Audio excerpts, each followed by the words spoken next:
So greetings. In the first video, we covered the methodology that the book was using, that it was following a polythetic definition, and that it was functionalist.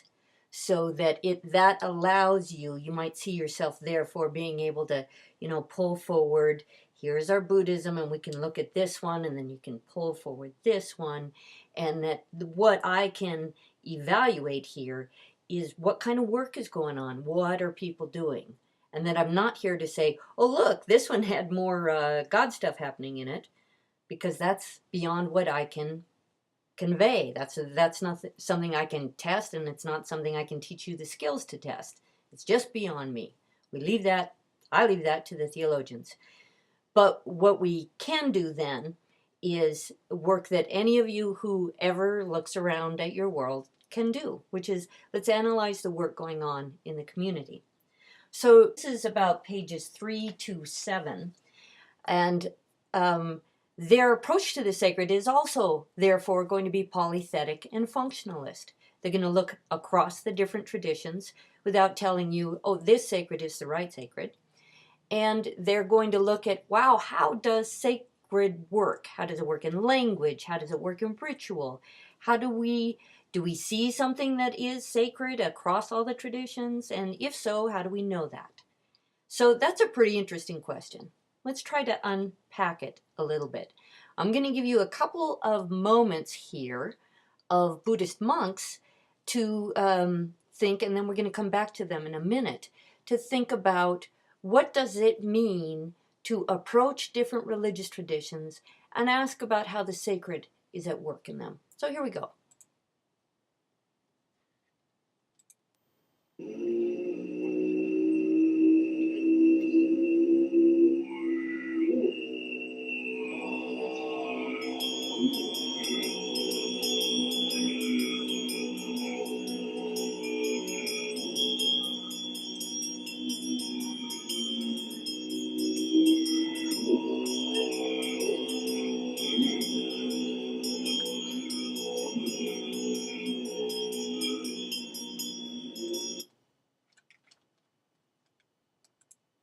All right, so part of what you were seeing there is that the mandala, this is at UW. Can you believe the way our technology interrupts our brains? We can only do one thing at a time. It's hard to be in the online classroom and be focused. Let's try to get back here.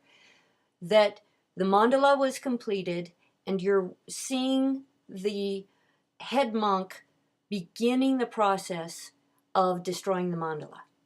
So, what's going on? How might we develop the skills? How do our authors tell us for being able to say, I'm going to run some analysis of the sacred at work in that? So I'm going to go over to I'm uploading this little lecture as text. I'm going to go to it, and I've marked in it the parts that I want. I'm going to make you go small too. So, on page 3, beginning on page 3, we learn at the bottom of the left-hand column that the third element of their three-part definition of religion is that a religion is a system of meaning embodied in a pattern of life, a community of faith, and a worldview that articulates a conception of the sacred and of what ultimately matters. And that ultimate is a big ultimate. You'll see they spend a little time on that. So, a conception of the sacred is, for our purposes, quote, an adequate symbol for a range of things. When they use that phrase, the conception of the sacred, it means it's a range of things, including the kami spirits of Shinto, and Shinto is an indigenous Japanese religion, and sacred can be used, it's an adequate symbol to describe the concept of Israel as both a sacred land and a people.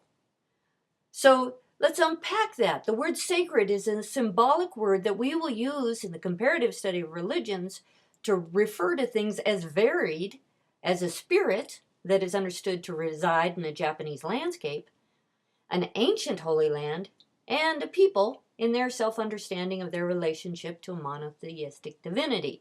So, as a comparative class, therefore, the word sacred works as an umbrella term in each tradition for the elements of the tradition for which the people would say, this is of ultimate significance. It is the most important. Now, this is, how do we know when people think something is the most important? By watching how that people demarcates, creates boundaries, and creates differences that articulate this is the most important thing. Now, if none of you woke up today to put on a Buddhist saffron hat, then you did not do the work of demarking yourself as being part of a religious realm of heightened intensity, right? That's work. You put work on, you do work, you put the hat on, you create a difference, you mark a boundary, and that's how we can see these are people articulating, making a space that is of most importance to them. Now, what I don't have is a sacredometer. Would you call that a sacredometer? I can't put a Shinto rock and make a little video and say, wow, look, we got 98% sacred reading coming from this rock. But if a Buddhist community builds a border, like a beautiful rope around a rock, or a boundary wall, because this is the rock where the Buddha gave a sermon from, then we see the work the community has done to elevate that rock in our perceptions and draw our attention to it. And through their work, we might behave differently. We might speak in quieter tones. We might consider sitting next to somebody who is doing meditation. Simply, we might not consider ourselves a Buddhist, but kind of out of the work the community has done might literally prompt us to participate in the experience. So there is work that is done, and through that work, humans have a kind of innate capacity to respect or disrespect that space for its sacredness.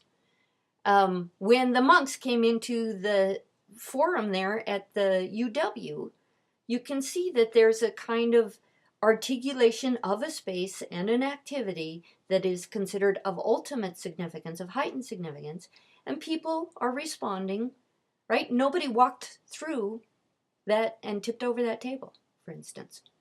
So that's the kind of thing we can do. We can look at how the work is being accomplished. Now, one of the features our authors tell us about that we see across traditions is that the sacred indicates the perception of a transcendent and enduring order of things. So that we know it is of greater importance because there is an enduring quality. For instance, all right, let's think about the Buddhist rock again. It's sacred because it's understood to be capable of transporting the human from our mundane world into proximity with something eternal, like the Buddhist teaching. That's how it works. It induces a perception of a transcendent and enduring order of things. So, we also see, as we move across these traditions, that the sacred is not the same thing, right? I couldn't put the Buddhist rock on there and then get a good Catholic wafer and put the wafer on there and boy, here we got 98% of sacred happening, 100% of sacred happening.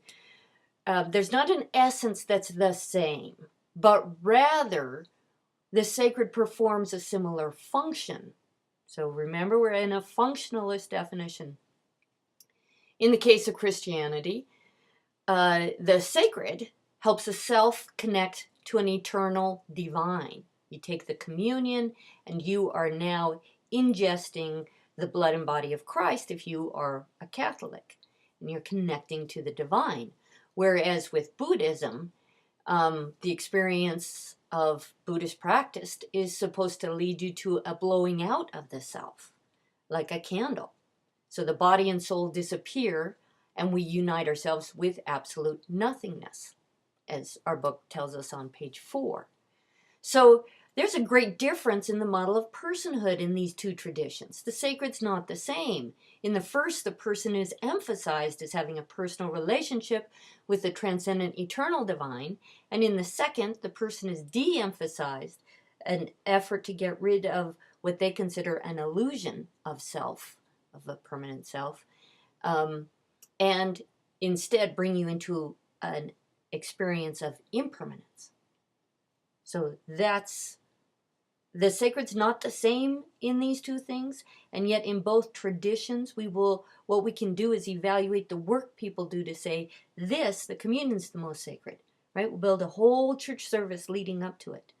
Whereas in the case of the Buddhists, we'll spend days building the most articulated, beautiful sand mandala, and then we'll wipe it away. Two very different. And it's important for us to note the differences in the sacred, and yet the function is the same in conveying an eternal, enduring truth. All right, for both traditions.